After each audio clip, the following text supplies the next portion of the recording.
Hi everyone, welcome to week 3. I just wanted to go through your activity for this week and maybe make some connections back to assessment 1 for you. So this week we're having a look at this particular scenario from the learning materials, and it says that we need to imagine we're in a class and we have both Robert and Tanya. Both interesting behaviours, but both are very different. So we have Robert, who's extremely quiet and he rarely speaks in class and doesn't interact much with the other children. And Tanya, on the other hand, who's really disruptive. She's always calling out, attracting attention to herself, and being loud and overbearing. So how does this connect to the idea of self-esteem that we've had a look at in this week's reading? So flipping over to that. I've decided to have a look at the Porter article because I think it's, a bit more succinct in looking at the idea of self-esteem and how it develops, and how there is this particular graphic here where it has a look at the idea of self-concept. So how we, react to the feedback that we're getting within our lives. So there's certain behaviours and certain parameters that people set for us in our lives, and we make judgments based on the feedback that we're getting from people about how we're performing. So little children just begin to have this self-concept when they're looking at the mirror, but then by 5 they're able to, differentiate themselves from others by looking at sort of the more social, academic, sort of family ideas on how things may be different for them. As they become teenagers, they're looking probably at that even more deeply. And I suppose the way the feedback comes to you can also affect your self-esteem, in the sense that if you're given, feedback that is caring and constructive compared to perhaps one that is overly critical.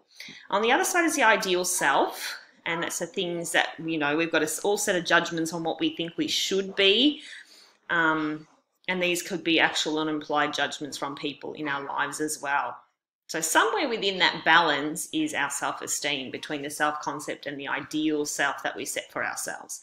So when we're thinking about Robert and Tanya this week, we need to think about what behaviours they're showing that demonstrate to us that they could have low self-esteem. So within the article, Porter talks about the fact that generally students who have low self-esteem have, difficult making transitions. So if you see someone from kinder to grade prep maybe struggling with that, that could be a red flag. You're not approaching new challenges with confidence. These are for healthy self-esteem. So they would approach things with new confidence. They would goal set. They would have clear sense of self-control. They trust their own ideas. They can cope with criticism to a certain extent, obviously. They can tolerate frustration, make friends easily.